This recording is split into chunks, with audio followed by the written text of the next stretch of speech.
When I was 19 or 20, I found myself at an artist studio, an established artist studio, and I asked her, what advice would you give me? And her advice was to make one self-portrait every single day. Welcome to a new video where I tour through my self-portrait sketchbook of 2021. This is a sketchbook that I got from Zita Florence. It's nothing special. I love this sketchbook, but it's not an amazing quality sketchbook. And I chose it for that reason, that I wanted it to be no stress, just pressure free, make weird, wonderful things, let the ink drip through and just go with it. This made it feel like I didn't have to put tons of effort into it. And I also made this sketchbook for myself. I never really intended for it to be shown to the public, but finally I have worked up the courage to show you all today. So anyway, we have dived right in.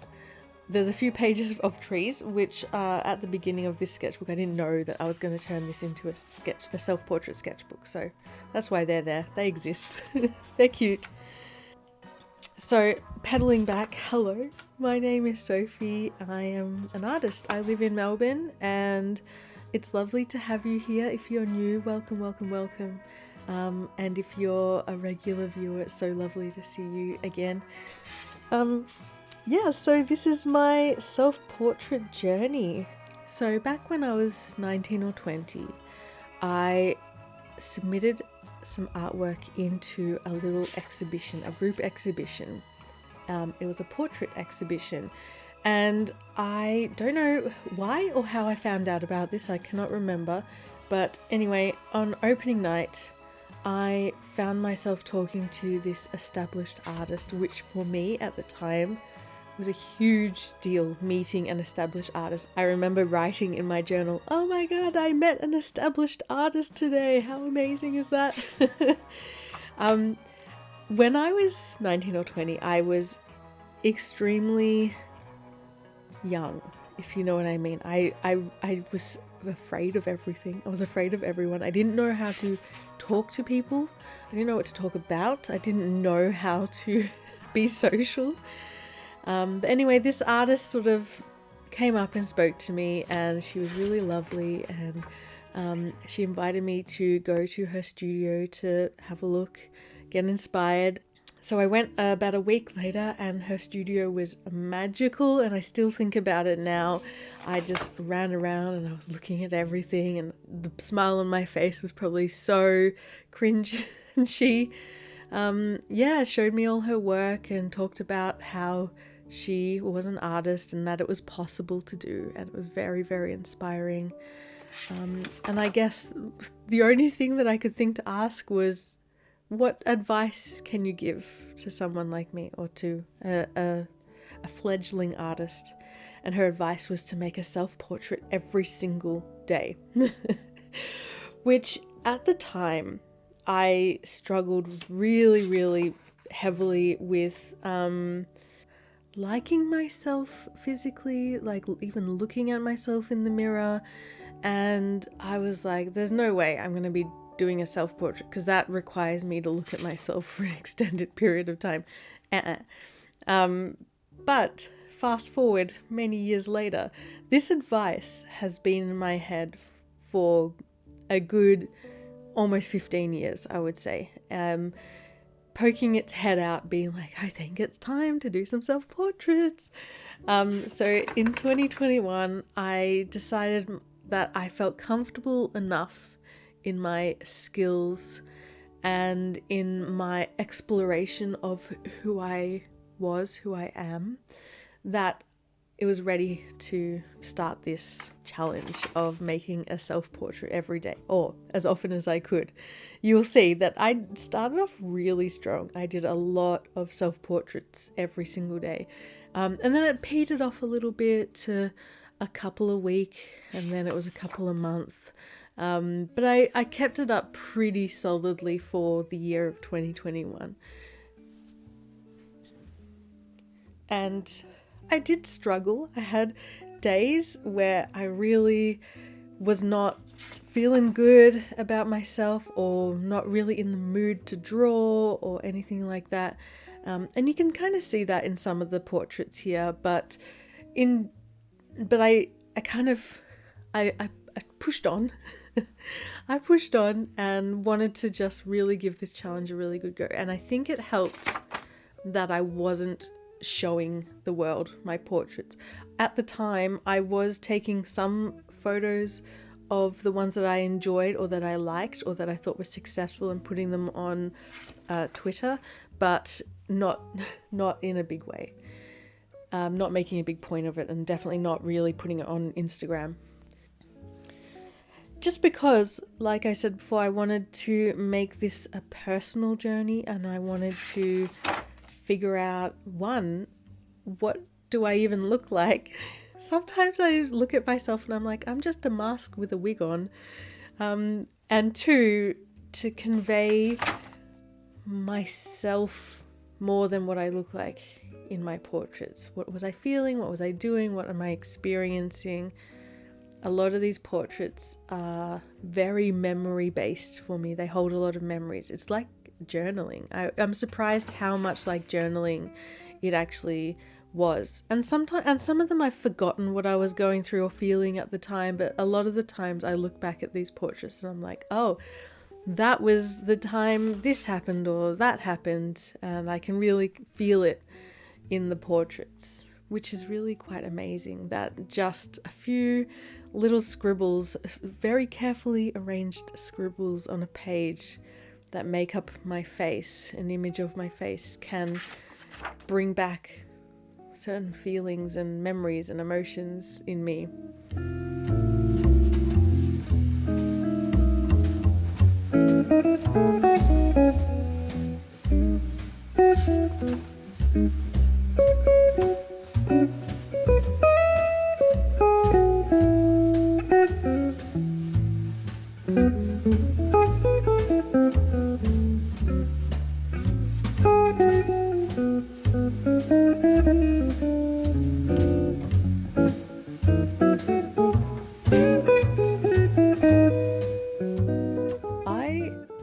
Got a lot out of this challenge. Some days were hard, some days were really easy, but at the end of the day, I got a lot out of doing this challenge. Like it was a really big, important investment in time and experimentation and play for me in the long run, because I learned so much about technically mediums, different colors, different layers, how to play with things. I learnt so much technically that I value so much, that just putting aside sometimes 5 minutes, sometimes 1 hour, depending on, how the day's looking, a day, into doing this small task that isn't really that small.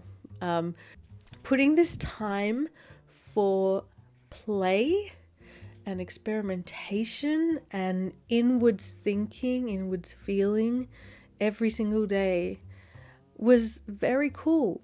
It was great. I can't even explain. My skill level as well dived right up when it comes to making portraits, proportions, and conveying certain emotions in just one little dot of an eyelash can change this, or one little scribble here can change this, and just molding and sculpting this portrait to make it feel the way I want it to feel. I got a lot better at doing that, which is something that I didn't kind of bank on happening. I just thought, I'm just going to draw my face and that's it, and then leave it there. It's going to mean nothing, but it means a lot. And yeah, it's been a really good dig inwards to see what's going on there.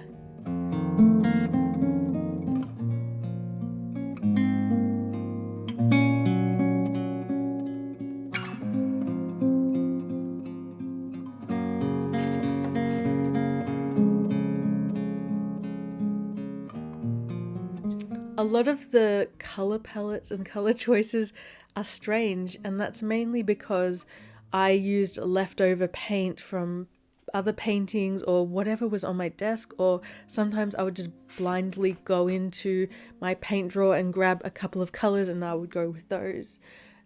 It was a really perfect experience to choose weird and wonderful colors and just see how they interact, see what happy accidents happen that I can then take on, or I can experiment with, or I can figure out how to make it work. All of that kind of stuff. The unknown was really, really exciting, and you get really good at fixing mistakes or coming up with solutions to weird things that go on when you're drawing every day, or when you have a subject in front of you that you can rely on being there, i.e. yourself, and working with that and using it as a base to play and be weird.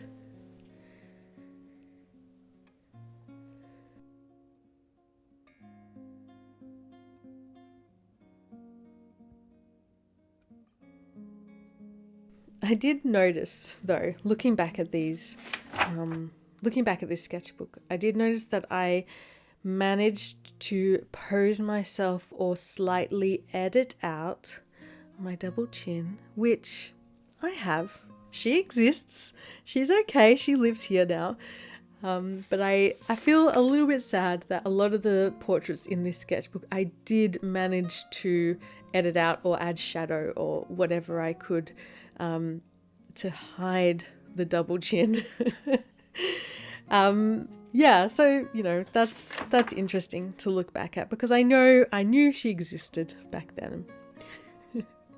And these days, when I continue with the self-portraits challenge on a much lower level, on a much more relaxed level, I do try to include it as much as I can, because that's my face, that's what I look like, and I'm much more okay with it now than I was back then. But yeah, doing this self-portrait challenge was such an exercise in learning what I actually looked like. Like, I didn't often look at myself in the mirror.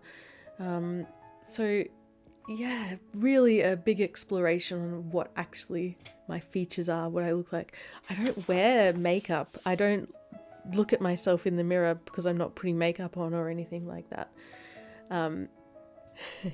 Yeah, so that was a big, door knocker in the face. Look at yourself. Here I am. This is what features you have. Don't be afraid of it.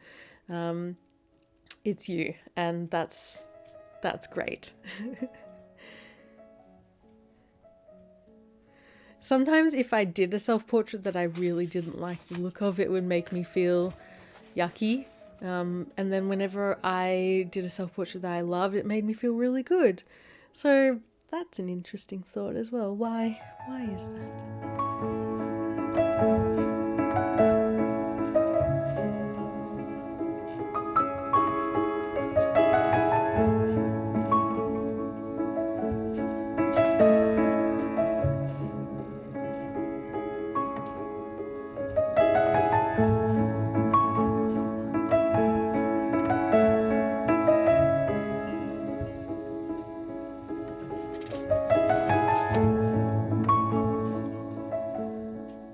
So technically, how did I do these portraits? So some of them I did in the mirror, looking at myself in the mirror and referencing that.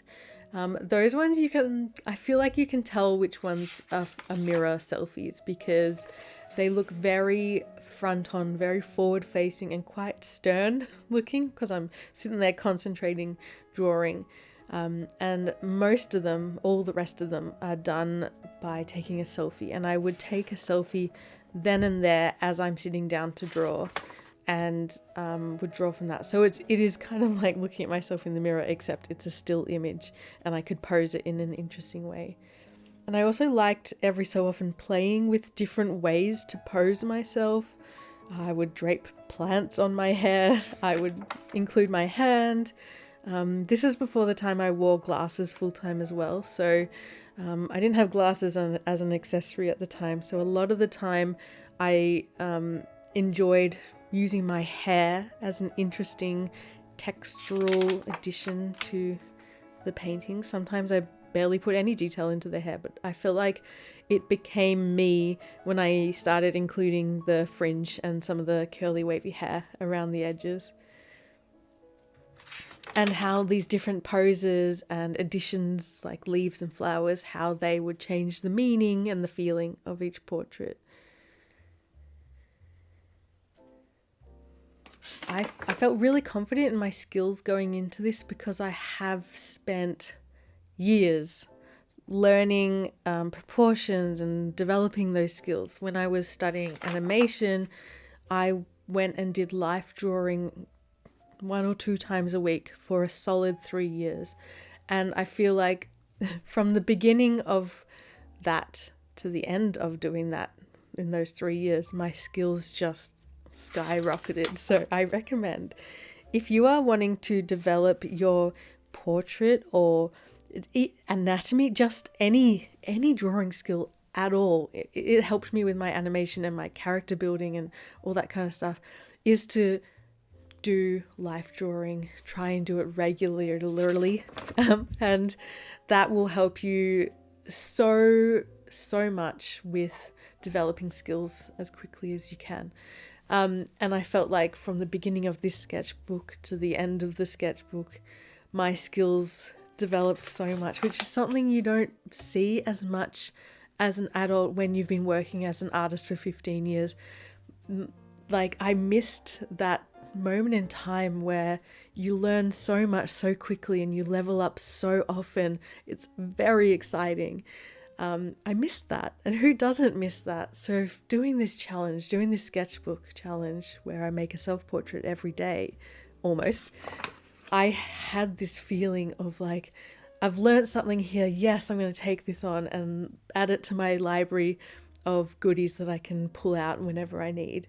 The skill development, the idea development, the expression and the playful and the way to fix challenges and mistakes development was mind-blowing and exciting, and I loved it. And this is a long challenge, doing one self-portrait every single day over a year. It's a long, slow challenge, but when you look back, you see the development and the skills, and the knowing of who you are and what your face is and what your heart is very cool and amazing. And now I have this sketchbook full of all of these things that I can go back on and remember and relearn what I was going through at the time.